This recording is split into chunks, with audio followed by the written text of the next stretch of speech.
Assalamualaikum warahmatullahi wabarakatuh. Waalaikumsalam.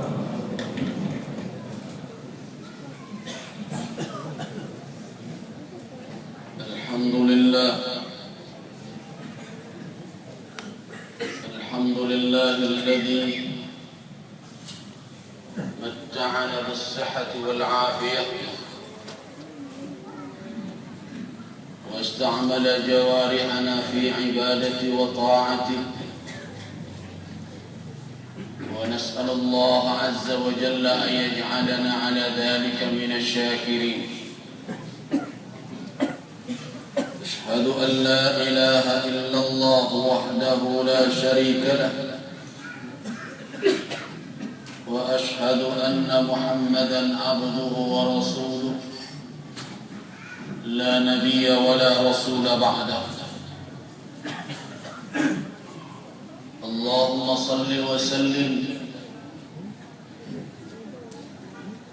على نبينا وحبيبنا محمد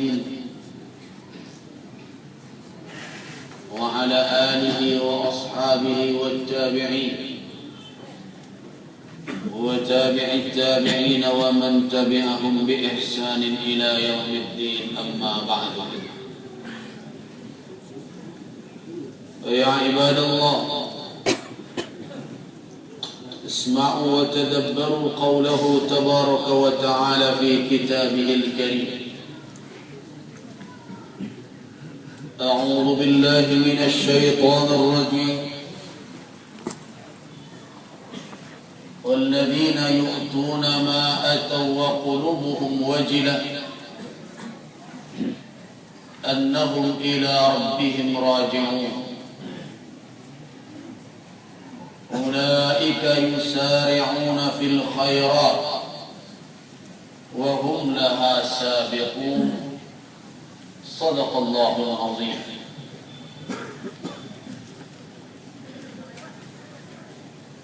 Para hamba Allah, jamaah qiyam Ramadan rahimakumullah. Tanpa terasa kita sudah berada di penghujung bulan Ramadan.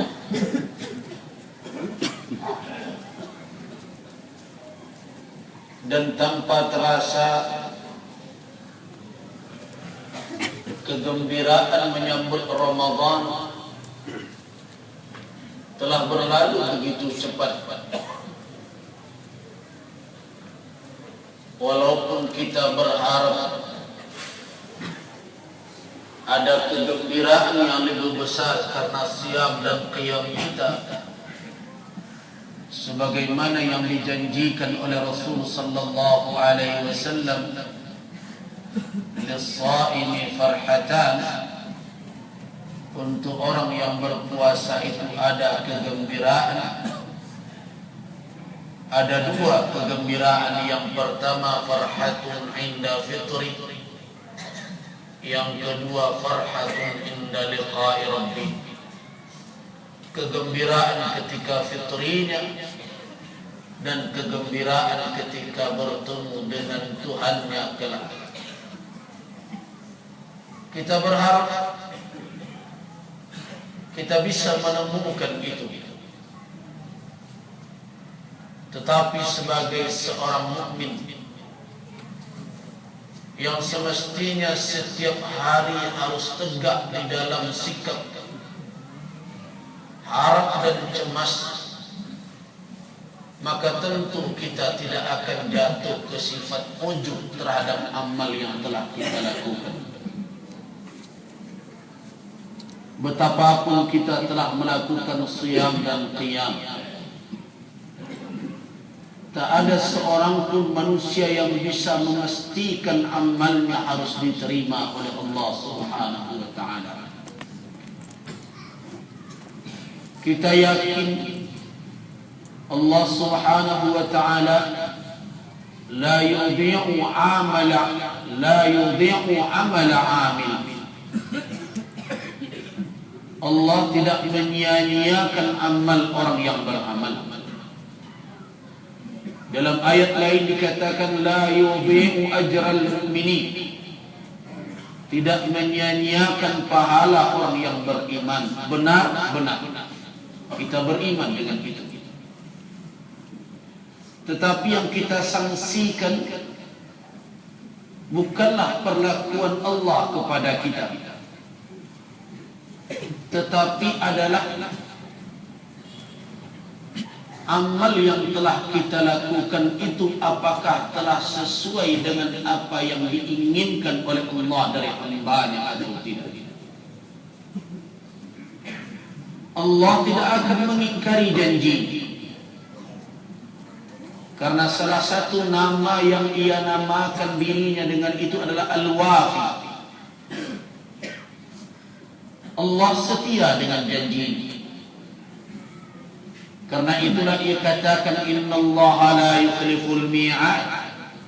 Allah tidak akan mengingkari janji. Kita tidak sanksi dengan janji Allah, tetapi kita tidak bisa memastikan apakah kita pantas mendapatkan janji tersebut. Karena itu seorang mukmin setelah beramal tidak bisa memastikan amalnya harus diterima, karena tidak ada hak dan kewenangannya untuk memaksa Rabbul Alamin menerima amalnya. Yang ada di dalam dirinya adalah raja, pengharapan yang sungguh agar Allah menerima amalan tersebut. Namun di balik raja, di balik harap itu ada khasyah, ada ketakutan, ada kecemasan. Amal ini tidak diterima oleh Allah Subhanahu wa taala. Di dalam surah Al-Mu'minun ayat 60, Allah Subhanahu wa taala berfirman, "Walladzina yu'tuna ma ataw wa qulubuhum wajilah." Orang-orang yang telah memberikan apa saja yang bisa mereka berikan, orang-orang yang telah melakukan apa saja yang telah mereka lakukan, orang-orang yang telah berkorban apa saja yang telah mereka perbuat dan mereka korbankan. Namun kata Allah, wa qulubuhum wajilah, namun hati mereka itu takut, gemetar. Kalau kita baca secara sepintas, kemudian kita renungkan, orang berbuat, orang beramal, orang bekerja, orang telah memberikan apa yang dia berikan, tetapi takut. Bisa saja yang datang ke dalam nalar kita adalah ini orang tak benar, sudah beramal tapi takut. Kalau orang baik tidak mungkin begitu. Mungkin itu yang datang melintas ke dalam pikiran kita. Dan itu pula ada dahulu yang melintas ke dalam pikiran Ummul Mukminin Aisyah radhiyallahu anha. Di dalam riwayat Al-Imam At-Tirmidzi, Ummul Mukminin bertanya tentang ayat itu, apa maksudnya? Walladzina yu'tuna ma ataw wa qulubuhum wajilah. Orang yang telah berbuat, orang yang telah memberikan, mendatangkan apa yang bisa dia buat, apa yang dia datangkan, tapi dia takut, gemetar. Apa kata Aisyah Ummul Mukminin radhiyallahu anha? Ahumul ladzina yazlun wa yashrabuna al-khamr wa yasriqun. Ya Rasulullah, apakah orang-orang itu orang-orang yang suka berzina? Apakah orang-orang itu orang-orang yang berzina, orang-orang yang minum minuman keras, orang-orang yang mencurikan mereka itu? Makanya mereka takut berhadapan dengan Allah Subhanahu wa taala. Apa jawab Rasul kita? La ya bintas Siddiq. Tidak wahai putri Abu Bakar As-Siddiq, bukan itu. walakinnahum alladhina yasumun wa yusallun wa yatasaddaqun. Akan tetapi mereka itu adalah orang-orang yang berpuasa, orang-orang yang salat, orang-orang yang bersedekah.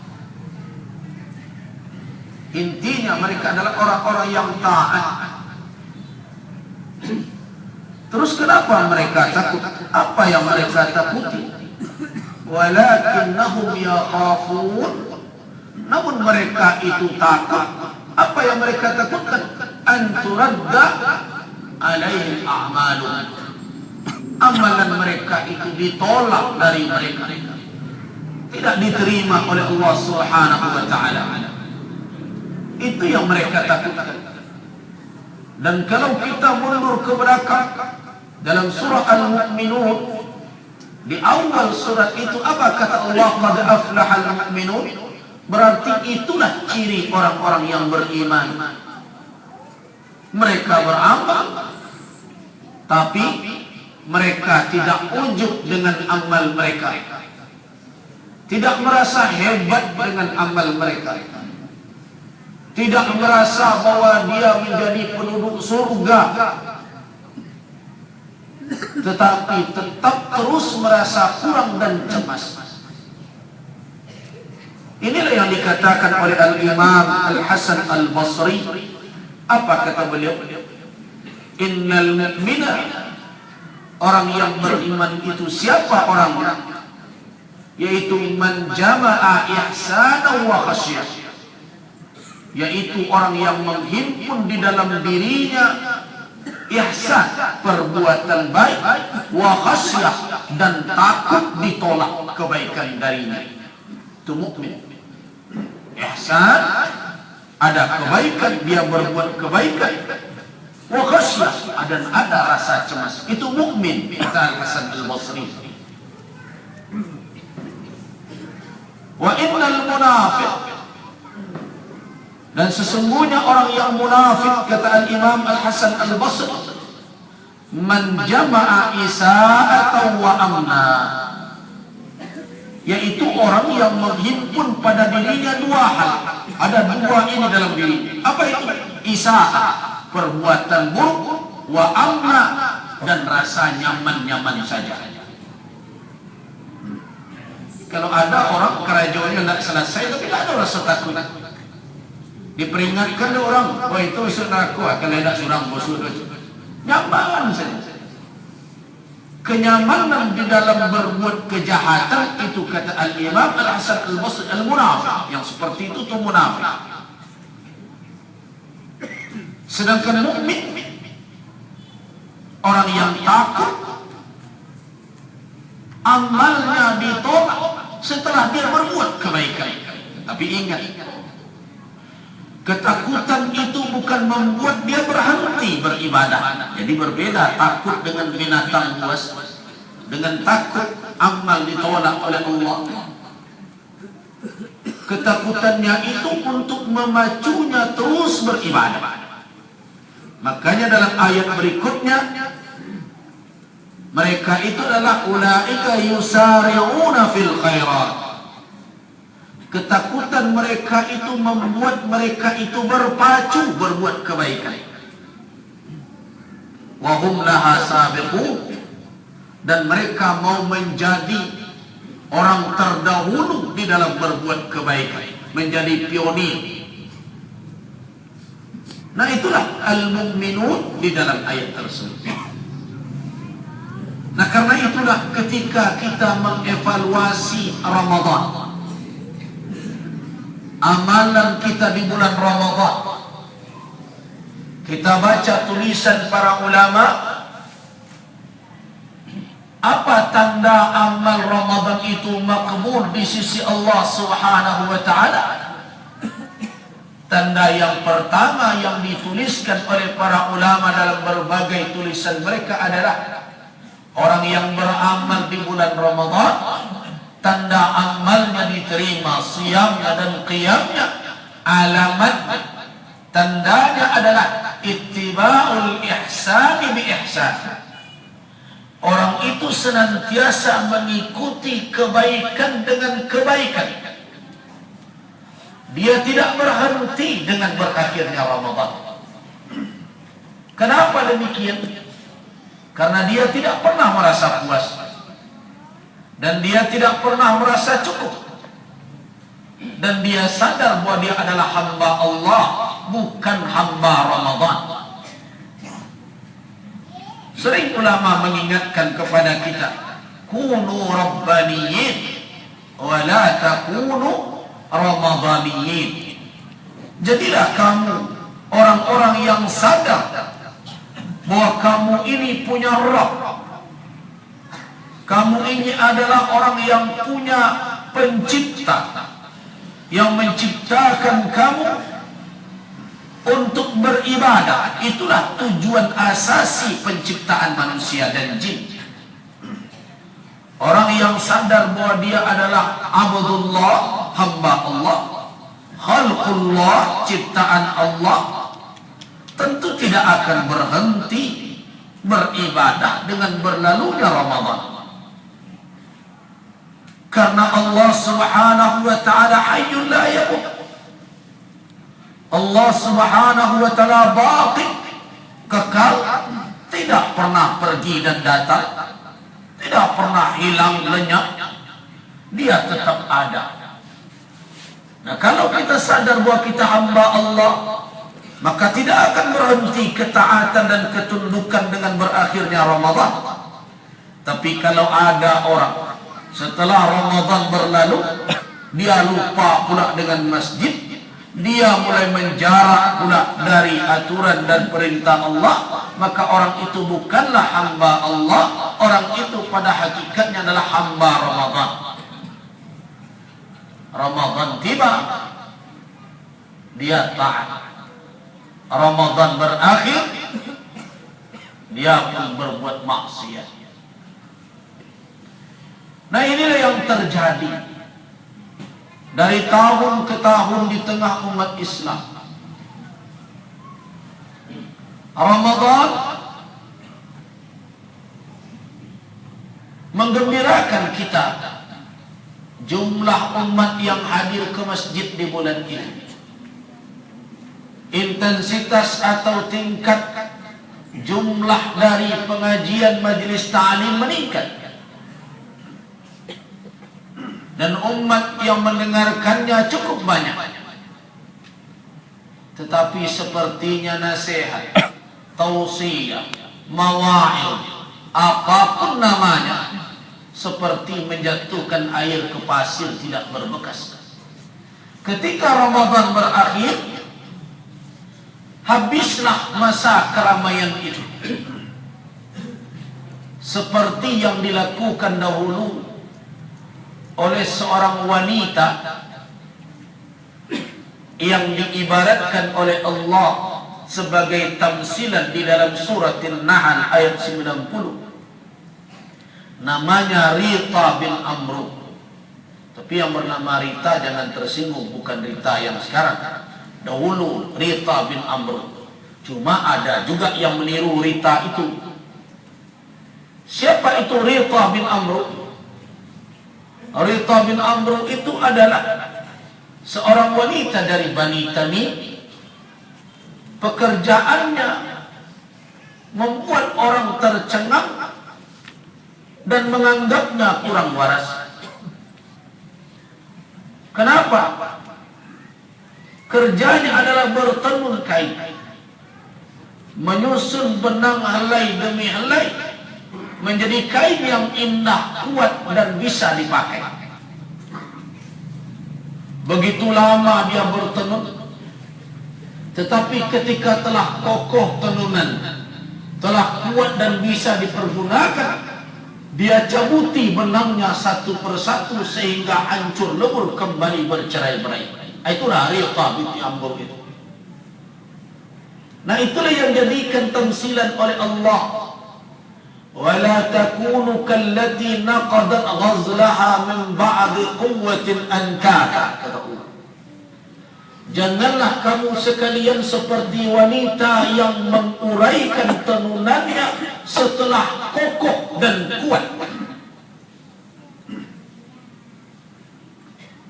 Banyak umat Islam yang seperti itu, sangat banyak. Dia bangun ketaatan di bulan Ramadan, kemudian setelah Ramadan berlalu, dia hancurkan kembali ketaatan itu seperti anak-anak main rumah-rumahan pasir di tepi pantai. Setelah bagus dan indah, beramai-ramai dia menginjak menendangnya sehingga tidak berbekas lagi. Nah, itulah yang terjadi. Bisa kita lihat setiap tahun bukti itu. Kalau hari ini masjid ramai, saya khawatir satu Syawal malam yang ramai adalah ngalau, harau. Nah, itulah yang diumpamakan oleh Allah seperti wanita naqadat ghazlaha min ba'di quwwatin ankara. Bagaikan wanita yang mengurai kembali tenunannya setelah kuat kokoh menjadi kain dikabuti. Untuk apa gunanya? Tidak ada. Karena itu di akhir-akhir Ramadan ini saya mengajak kita untuk mengevaluasi amal kita ini. Apakah kita termasuk orang yang telah berhasil mendapatkan maksud dari ibadah? Ingat, kata ulama usul, tidak ada satu ibadah pun yang disyariatkan oleh Allah Subhanahu wa ta'ala melainkan ibadah itu ada maqasid, ada tujuannya, baik maqasid duniawiyah yang bersifat duniawi maupun maqasid ukhrawiyah, tujuan yang bersifat ukhrawi. Itu diyakini. Itu bagian dari keyakinan kita. Kenapa kita katakan bagian dari keyakinan? Karena Allah Subhanahu wa ta'ala tidak pernah berbuat sesuatu yang main-main, dan itu mustahil ada pada Allah. Tidak ada pekerjaan Allah itu yang abas, yang sia-sia. Jadi kalau dia suruh kita melakukan ibadah, melakukan suatu perbuatan, menyuruh kita berbuat atau melarang kita melakukan sesuatu, yakinilah di balik perintah dan larangan itu ada maqasid, ada tujuan. Cuma sayang tidak semua kaum muslimin memahami maksud-maksud itu. Kalau ada orang mengkaji apa perbedaan amal ulama dengan amal orang awam, di sinilah letak. Ada orang bertanya, ada bedanya awak jo ustaz tu, jo buya tu, salat sama 3 rakaat, maghrib jawab. Apa beda ibadah? Nah, kalau kita lihat Al-Imam Al-Ghazali menulis di dalam kitab Al-Ihya, benar apa yang dia tulis. Walaupun membaca kitab Ihya Ulumuddin ini harus berhati-hati. Saya berharap orang-orang yang tidak mengerti ilmu hadis agak berhati-hati membaca Ihya Ulumuddin, karena di dalamnya banyak termuat hadis-hadis yang tidak ada asalnya. Bukan saya yang mengatakan. Kadang-kadang kalau saya yang mengatakan, kan ada pula yang komentar, "Lakasan tiang lagu Rizal dari Imam Al-Ghazali." Bukan saya yang mengatakan. Yang mentakhribnya adalah Al-Imam As-Subki, sama-sama bermadhab Syafi'i. Al-Imam As-Subki adalah al-faqih, al-usuli, mengarang suatu kitab yang isinya adalah hadis-hadis di dalam Ihya Ulumuddin yang tidak ada asalnya. Jadi beliau yang mengatakan, Tetapi bukan berarti di dalam kitab itu tidak ada catatan yang baik. Salah satunya adalah apa kata beliau di dalam kitab itu? Ketahuilah,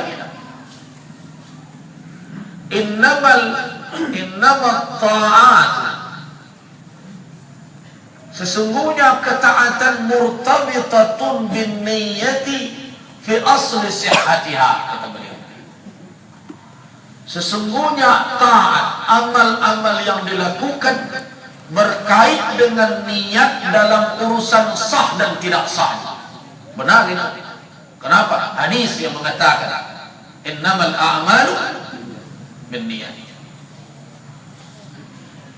Tapi apa tambahan beliau yang perlu jadi perhatian kita?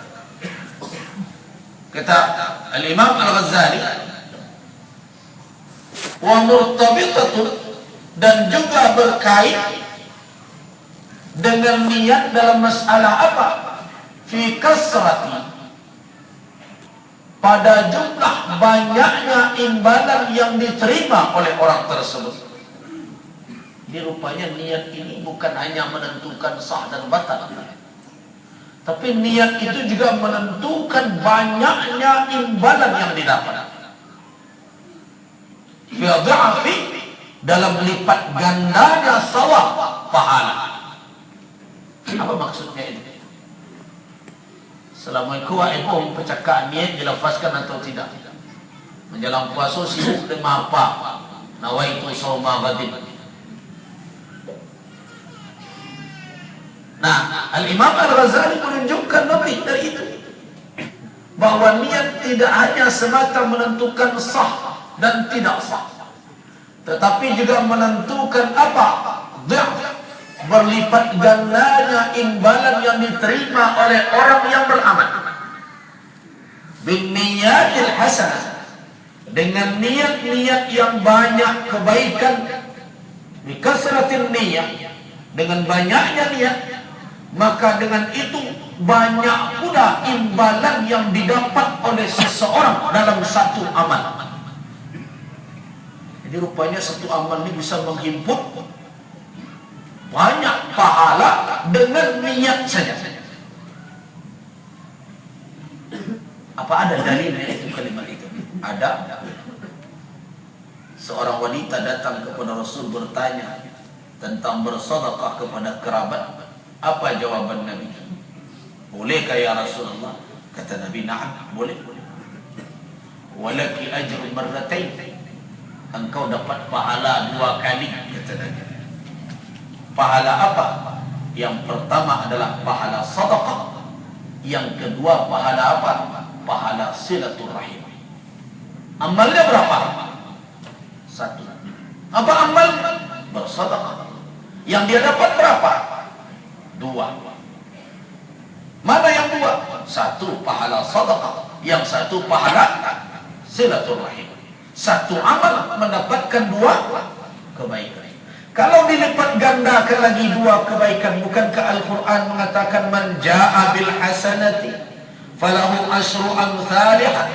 Siapa yang melakukan 1 kebaikan, dia akan mendapatkan imbalan 10 kali lipat. Berarti dia telah meraup pahala 20 kebaikan di sisi Allah Subhanahu wa taala. Nah, di sinilah letak perbedaan amal seorang alim dengan amal orang yang awam. Karena orang alim akan mengetahui apa maqasid, apa maksud Allah Subhanahu wa taala mensyariatkan amalan ini. Dia lakukan dan dia niatkan tujuan-tujuan yang banyak itu. Misalnya, dia ingin berpuasa. Untuk apa? Yang pertama, dia tentu asal niat tidak boleh bergeser, yaitu lillah. Kemudian dia niatkan pula dia ingin mendapatkan ketakwaan dengan itu, karena ada janji Allah, la'allakum tattaqun. Kemudian dia niatkan pula dia ingin mendapatkan ada benteng dalam dirinya dari godaan kemaksiatan. Kenapa? Karena ada petunjuk Rasul, as-sawmu junnah. Puasa itu adalah benteng yang menyelubungi manusia. Kemudian dia ingin lagi dengan puasa itu dia mendapatkan kemuliaan masuk kelak melalui pintu yang disebut dengan Babur Rayyan. Kemudian melalui puasa itu dia juga ingin untuk mendapatkan dirinya berada di dalam orang-orang yang dicintai oleh Allah Subhanahu wa taala karena bau mulutnya dan berbagai macam lebih baik, lebih bau, lebih harum dibandingkan dengan minyak kasturi. Dari sekian banyak informasi yang sahih yang dia dapatkan, sebelum dia imsak, itu sebelum azan, maka datanglah seluruh niat itu ke dalam kalbunya. Awak sibuk mengambilkan kolak, seorang alim sibuk memperbanyak niatnya. Nah, di situ perbedaannya. Ketika subuhnya sama bertahan yuk, ketika maghrib sama babuku yuk, tapi ketika sahur saja sudah berbeda. Seorang alim sudah banyak sekali niatnya, munajatnya kepada Allah, dan orang yang awam sibuk menganam apa nawaitu sauma ghadin. Di situ saja perbedaan. Dan apa manfaat dari dia mendapatkan maqasid itu lagi? Dia bisa mengukur, mengevaluasi ibadahnya dengan tujuan itu. Apakah telah tercapai atau tidak? Karena setiap ada anugerah dari Allah, pasti ada alamat yang dirasakan oleh seorang mukmin. Dengan itulah dia mengevaluasi. Dia lihat berhasil atau tidak berhasil. Ingat, ada kaidah di dalam ilmu fikih. Kullu amalin taqa'ada an tahsili maqsudihi wa batil. Setiap amalan yang tidak efektif menghasilkan tujuannya, itu kerja itu batil. Nado sebenarnya panik. Apakah dalam ibadah ada isyarat seperti itu? Ada. Bukankah ada hadis Nabi, rubba sha'im laisa lahu min siyamihi illa al-ju' wal 'atas. Barangkali orang yang berpuasa tidak didapatkannya dari puasanya melainkan haus dan lapar. Berarti kaidah itu ada juga isyaratnya di dalam bab ibadah. Apabila orang tidak berhati-hati, dia mungkin capek, mungkin dia lapar, mungkin dia haus, tetapi maksud disyariatkannya ibadah itu tidak terwujud di dalam diri. Kalau ibadah itu efektif membuat junnah. Apa itu junnah? Junnah itu dari situ juga asal kata jinnun, jin. Dari situ juga asal kata janin. Junnah, janin, jin. Kenapa itu dinamakan begitu? Karena ada sifat yang sama, yaitu adanya selubung. Karena kok dinamakan jin? Karena dia terselubung, tidak bisa ditangkap oleh panca indera kita. Kenapa dinamakan janin? Karena dia diselimuti oleh rahim, disembunyikan oleh rahim. Nah, kenapa dinamakan junnah puasa itu? Karena puasa itu menyelubungi orang, membentengi orang sehingga kemaksiatan, godaan menjadi tidak bisa menembusnya. Nah, kalau setelah Ramadan berakhir, kemaksiatan terlalu dekat dan mudah sekali menghampirinya, berarti puasa tidak membentuk daya tahan itu di dalam diri. Nah, kalau begitu ada apa yang kita tertawakan ketika fitri? Ada wak galak kan ketika rirayo. Itu nanti kecil orang wak galak orang, galak orang, padahal di galak orang bisa jadi wak. Nah, masing-masing kita bisa mengukur itu.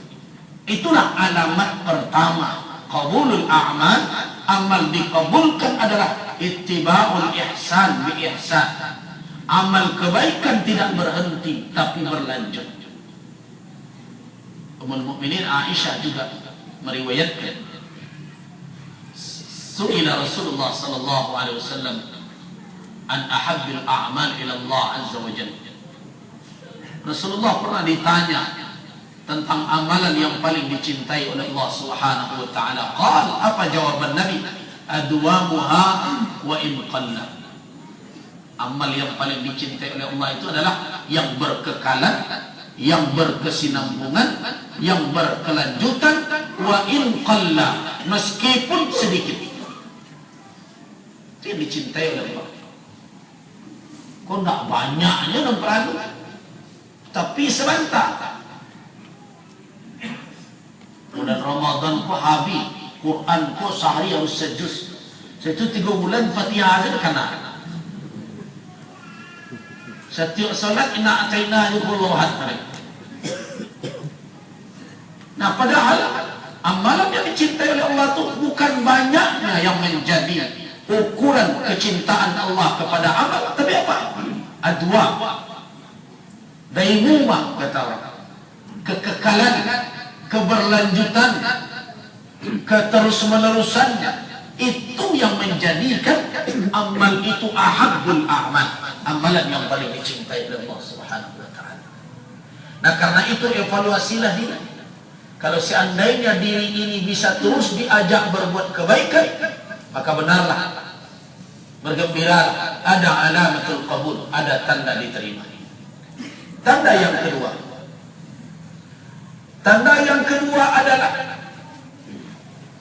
orang-orang yang baik, orang-orang yang diterima oleh Allah Subhanahu wa taala tidak akan menjauh dari orang-orang yang sama. Dia akan menyatu di dalam jalan yang sama. Al-Quran mengatakan bahwa al-mu'minun, orang beriman itu ba'duhum awliya'u ba'd. Mereka akan dekat. Jadi orang-orang yang diterima amalnya oleh Allah Subhanahu wa taala dan menjadi orang-orang yang baik dalam pandangan Allah, tidak akan nyaman berada di samping orang-orang yang tidak benar. Nyoka menyisi seseorang teratah jubari. Ukurannya adalah ketaatan, bukan kelompok. Nah, ini ingat. Boleh ya, kami sebab bukan itu yang dimaksud. Tapi ketaatan yang menjadi ukuran, bukan organisasi keduniawian. Tapi setelah ini, setelah Ramadan berlalu, dia akan menyatu bersama orang-orang yang taat. Kenapa? Karena Nabi mengatakan, rajulun ma'a man yuhibbu. Seseorang itu akan terus bersama dengan orang yang dicintai. Orang yang taat tidak akan mencintai orang yang durhaka. Ingat, kawan jangan dianggap enteng.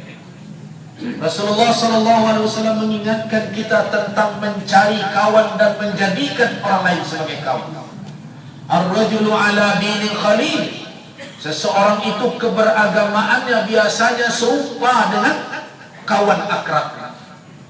Karena itu lihat-lihatlah siapa yang akan dijadikan kawan karib, kawan dekat. Nah, itu alamat qabul. Setelah Ramadan berlalu, maka dia mulai mendekat dengan orang-orang yang saleh, orang-orang yang taat. Dan dia nyaman berada di tempat orang-orang yang taat, di majelis ta'lim, di berbagai macam, bagaikan burung berada di dalam sangkarnya, tenang dia berada di dalamnya. Nah, itu alamat yang kedua, kata ulama. Alamat yang ketiga.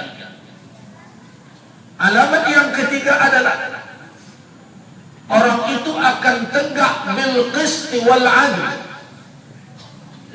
Dia akan tegak dengan keadilan. Matanya akan jernih melihat kehidupan.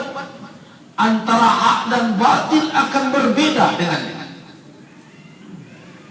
Tanda amal orang di bulan Ramadan itu makbul, ada furqan di dalam diri. Jadi tidak segala yo saja. Aku yo lo, tu yo lo. Tidak. Orang yang makbul amalnya ada furqan, dia akan tegak dengan timbangan keadilan. Jadi melihat persoalan di dunia ini, dia bisa melihat mana yang hak dan mana yang batil. Sebagai jawaban dari doa-doanya di antaranya, Allahumma arinal haqqa haqqan warzuqna ittiba'ah wa arinal batila batila warzuqna ijtinabah. Dari mana dia dapatkan Furqan itu? Dari qiyamnya, dari tadarusnya. Bukankah Jibril alaihissalam datang kepada Nabi setiap Ramadan, yudarisuhul Quran, bertadarus dengan Nabi. Malah di akhir ayat beliau, Ramadan terakhir yang dilalui oleh Nabi, sampai 2 kali Nabi khatam dengan Jibril alaihissalam. Nah, apa yang didapat oleh orang yang qiyam?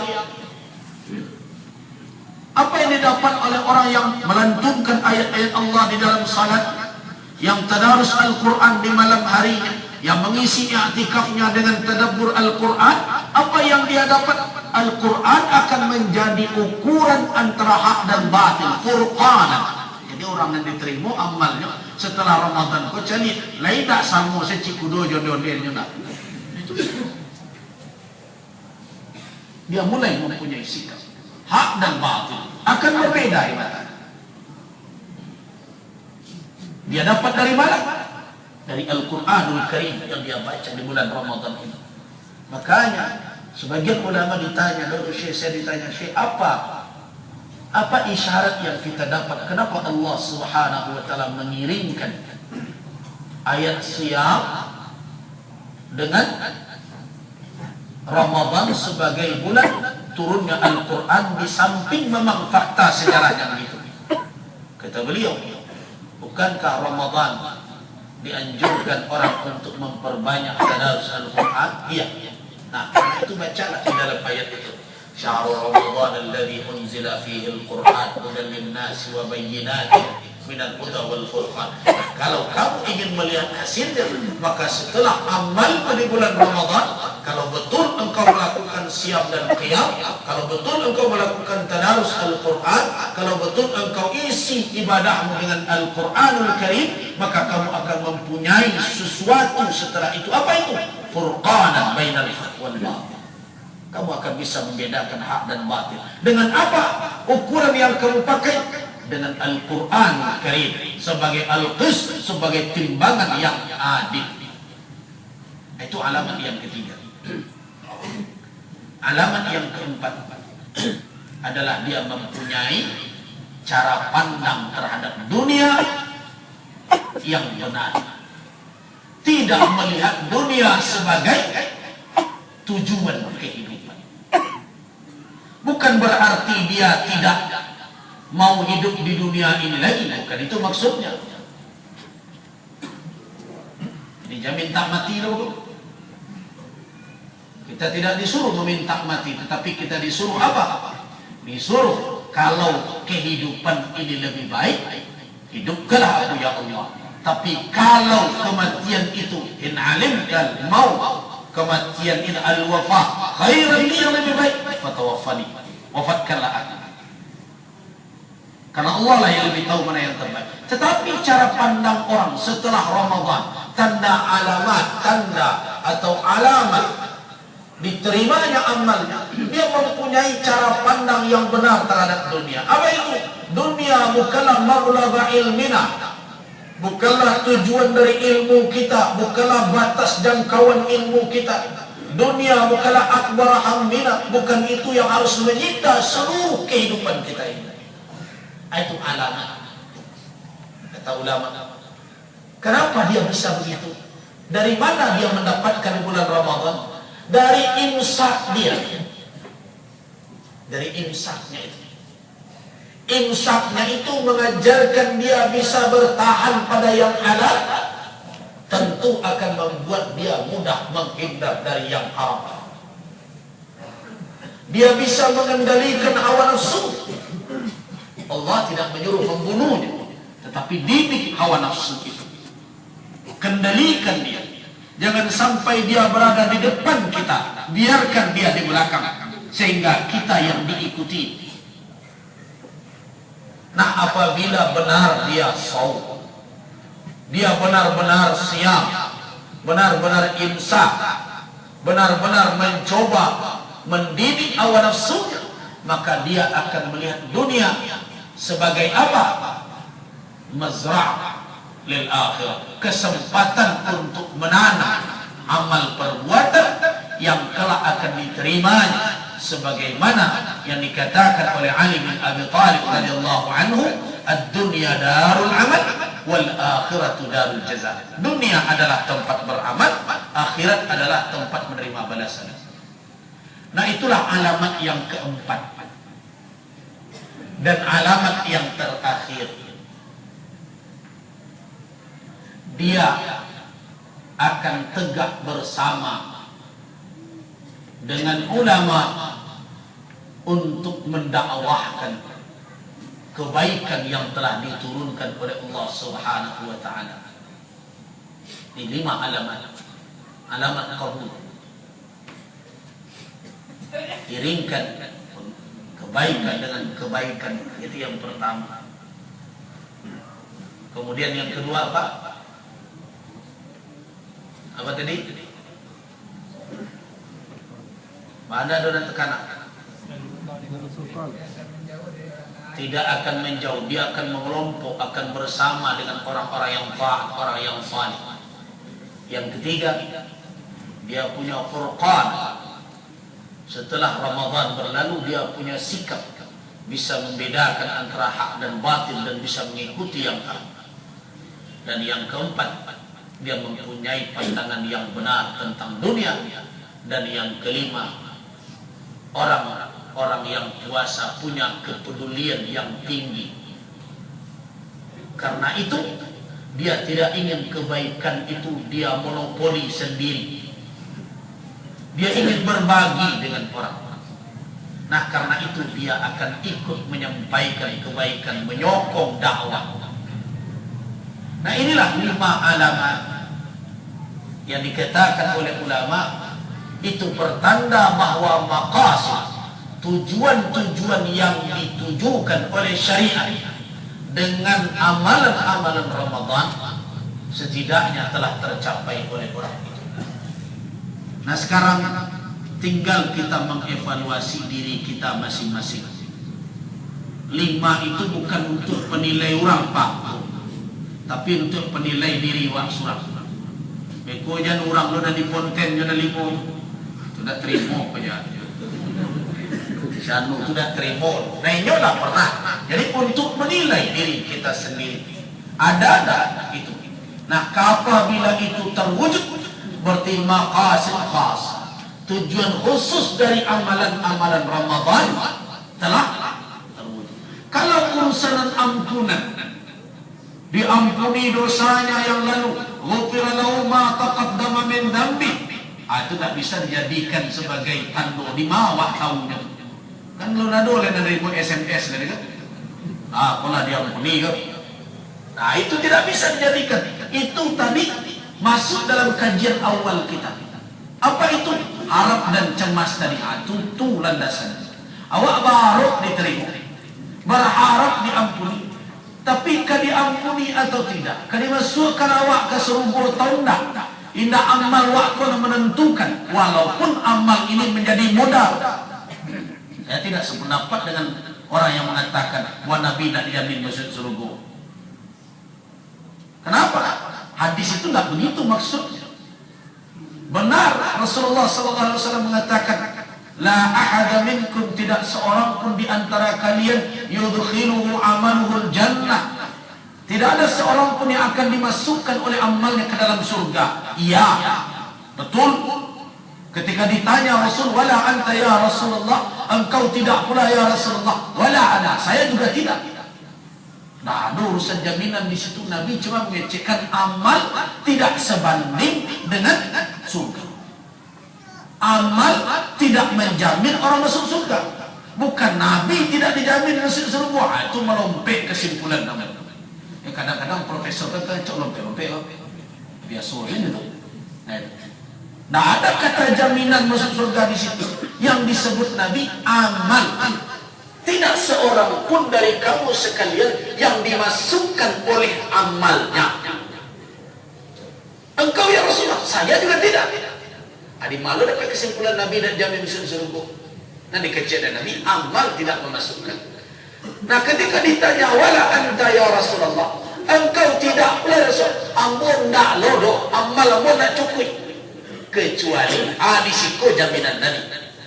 Ayyataghammadani Allahu birahmati. Allah meliputi yamu rahmatnya. Aikonan jaminan dari Nabi. Berarti kalau ditanya Nabi dijamin masuk ke surga, ya dijamin. Nabi itu dijamin diberikan rahmat oleh Allah. Nah, awak, itulah tanda tanya. Nah, jadi keliru merompek itu kesimpulan kecil Nabi dan dijamin masuk ke surga. Biasanya tuh. Karena kadang-kadang terlalu cadi, ya kan?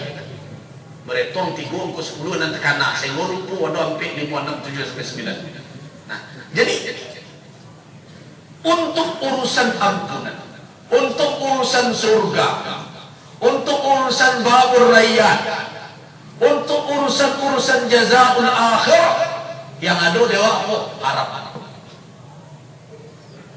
Yakinlah Allah tidak menyia-nyiakan amal orang. Yakinlah Allah tidak akan menyia-nyiakan iman. Tapi tidak bisa memastikan siapa bisa memasuk Tuhan. Awas yuk kalau nak masuk ke surga. Ambola puasa Pak, tidak bisa. Kenapa? Bukan janji Allah yang diingkari oleh Allah, bukan janjinya yang dia ingkari. Tetapi barangkali kita tidak memenuhi syarat, atau mungkin ada amal yang mengurangi pahala itu. Tidak Allah yang menyia-nyiakan. Kan tidak sedikit amal yang bisa mengurangi pahala. Salah satunya yang paling berbahaya adalah kezaliman. Nah, karena itu kezaliman itu jadi nanti lama-lama minta maaf. Kau nak minta maaf nanti lo dirayu. Mintalah istirda, minta keredaan orang yang dizalimi. Mungkin banyak orang yang kita zalimi. Ada hadis yang diriwayat oleh Jabir bin Abdullah. Saya telah membaca hadis ini teringat semangat sahabat beribadah dan menuntut ilmu. Bayangkan kata Jabir, saya mendengar ada suatu hadis yang diriwayatkan oleh seorang sahabat Nabi, hanya dia yang mendengar dari Rasul, tapi dia tinggal di Syam. Jabir di Madinah, coba bayangkan. Maka aku belilah seekor unta untuk menurutnya ke Syam. Bayangkan, dari Madinah pergi turun ke Syam. Abdullah bin Unais, ada yang mengatakan dia di Mesir ketika itu. Apa hadis itu? Yuhsarul ibad, hamba kelak akan dihimpun hufat, ghurlan, buhman. Manusia kelak akan dihimpun tidak berpakaian, tidak ada sesuatu yang dibawanya sama sekali. Di yaumil mahsyar kelak. Wa yunadi, dan Allah menyeru mereka bisauti dengan suara. Yasma'u man ba'uda kama yasma'u man qarub. Terdengar lantang suara itu oleh yang jauh maupun yang dekat, tidak ada beda. Apa kata Allah ketika itu? Hadis ini dalam riwayat Imam Al-Hakim dalam kitab Al-Mustadrak. Anal Malik wa ana ad-Dayyan, kata Allah. Sayalah hari ini Al-Malik, penguasa, raja. Wa ana ad-Dayyan, kata Allah. Saya yang akan menuntut dan memutuskan perkara. Dayyan artinya alladhi yuhasib wa yahkum. Kalau kini kan dah menuntut lain dan jadi hakim lain. Kedua-dua kadang bisa saja digosok-gosok stek. Nah, nanti dah ada. Ada dayyan. Ada kalimat lagi kama tadinu tudan. Apa makna dayyan? Yuhasib. Yalum, menyalahkan yang salah, menghisap, memperhitungkan, wayahkum, dan menghukum. Siapa yang akan jadi saksi? Itu di dalam surat Yasin. Al-yawma nakhtimu ala afwahihim wa tukallimuna aydihim wa tashhadu arjuluhum bima kanu yaksibun. Tidak akan ada kebohongan, tidak bisa berdusta. Nah, makanya Allah katakan Anal Malik, akulah penguasa hari ini. Wa anad dayyan, akulah yang akan menuntut dan memutuskan perkara. Apa kata Allah? La yanbaghi li ahadin min ahlil jannah ay yadkhulal jannah wa indahu mazlamatun alaihi li ahadin min ahlin nar. Tidak pantas seseorang bisa masuk surga walaupun dia ahlul jannah.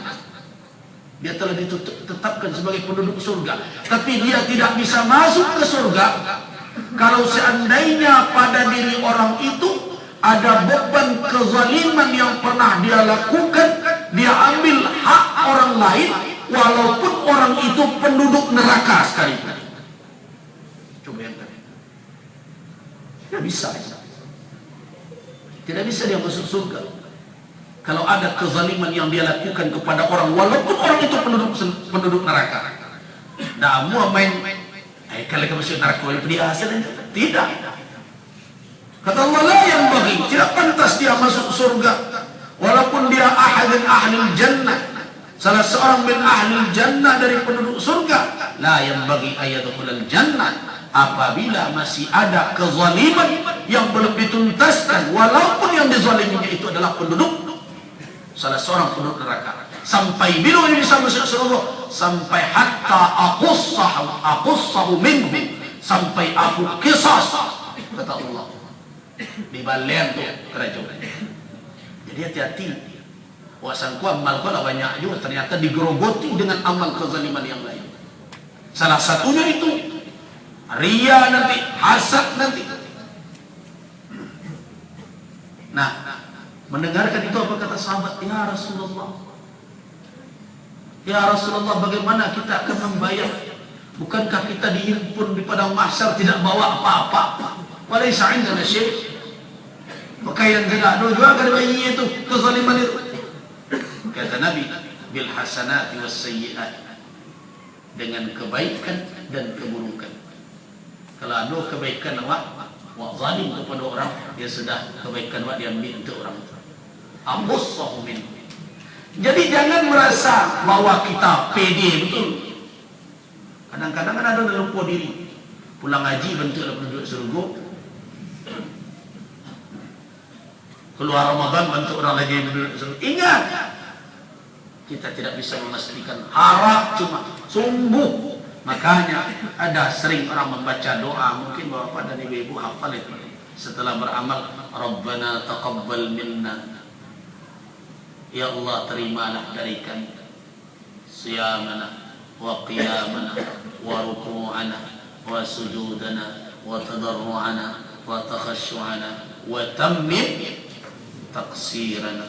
Berarti kita lalai barangkali menunaikan. Jadi bukan Allah yang mengingkari janji, tidak. Allah pasti menepati janji. Yang kita cemaskan awak hendak memenuhi syarat. Nah, karena itu yang ada kita berharap. Nah, itu urusan pahala dan lain. Tapi urusan dampak maksud tadi, nah pertimbangkanlah yang 5 itu, evaluasilah diri. Kalau layado pada diri awak, tidak usah membusung dadu. Ahmadillah, pujilah Allah atas segala itu. Alhamdulillahirabbil alamin. Kalau kurang, mumpung layado jelek, besok puasa cik lain. Besok puasa. Kau hari satu rayo baal, ambola latih mencari perbedaan. Kau nyamuk kecil kan? Kalau ditetapkan oleh Kementerian Agama hari Sabtu rayo, kamu mencari kalau tidak konsisten dengan manhaj. Karena itu, kamu tidak menakan mereka meru'yah. Ru'yah bahagian dari sunnah. Silahkan. Tetapi kita telah sepakat, menteri-menteri agama Mabim, Malaysia, Brunei, Indonesia, Singapura, telah bersepakat bahwa apabila rumusnya 238 itu telah terwujud, kita usahakan ru'yah. Tapi kalau tidak terlihat, maka kita boleh memegang pendapat ahli hisab setelah berusaha, karena dianggap umumah. Kesepakatan itu dahulu yang terus kita ingatkan. Di teori 238 itu apa? Tinggi hilal 2 derajat. Kemudian elongasinya adalah kalau tidak salah 3. Kemudian umur bulan 8 jam. Dan kini ikut tinggi hilal lah 2,5, lebih dari 2. Elongasinya lah sampai mendaki 5. Malah ada namanya 5. Sedangkan umur bulan lah 9 jam. Nah, kalau memasuk juga mencari tarikh atau telanjang, kondisi di daerah tidak begitu mudah. Saya rasa tidak konsisten lagi di dalam memegang itu. Nah, karena itu kalau nak konsisten dengan manhaj yang telah difatwakan oleh majelis ulama, merasa umat lah sulit untuk diajak bersama kalau model itu. Seharusnya adalah disepakati bersama kita yang menjalankan, tapi kita cari nggak bisa. Nah, karena itu kalau mereka putuskan juga mesti hari Sabtu, berarti itu bukan lagi kesepakatan bersama, itulah berpihak ke satu kelompok. Maka saya tetap akan hari raya hari Jumat. Ya sudah, kalau orang tak konsisten jadi surang le balik. Menurut dulu kan disepakati begitu, 238 itu. 2 ketinggian hilal, sekarang sudah lebih 2,5. Kemudian 3 elongasi jarak dari matahari ke bulan ketika terbenam itu. Kemudian berikutnya umur bulan 8 jam. Ini umur bulan berapa? 9 jam. Nah, MUI mencoba menggabung metode ru'yah dengan hisab yang disebut dengan imkan ru'yah.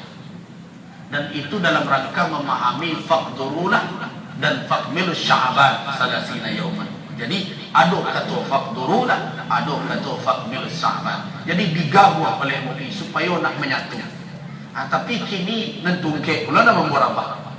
Keputusan nalah disepakati itu nak dijalankan. Kalau diputuskan 2 hari 1 baca nyanyo oleh nambora ya hari Jumat. Apa sulit akhirnya kalau tidak ada patron. Kita dalam kebersamaan ini semestinya ada dihormati, adalah disepakati, dan itulah disepakati Asia Tenggara. Itu makanya namanya kesepakatan Menteri Agama BIM situ apa? Brunei, Indonesia, Malaysia, Singapura. Jadi 4 itu sepakat dahulu begitu caranya.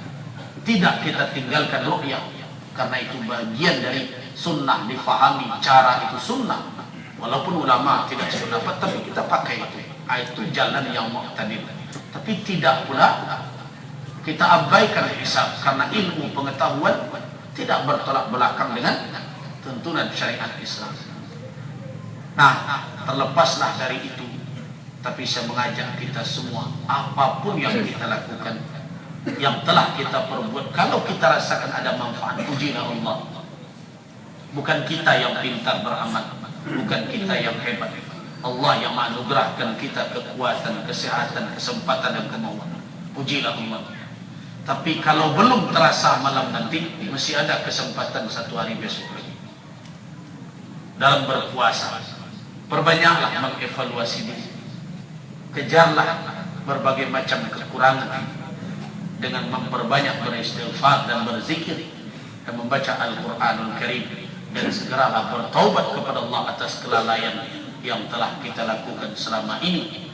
Kita tidak mempergunakan Ramadan sesuai dengan peran dan fungsi Ramadan didatangkan oleh Allah Subhanahu wa taala. Kita cukupkan. Billahi taufiq wal hidayah.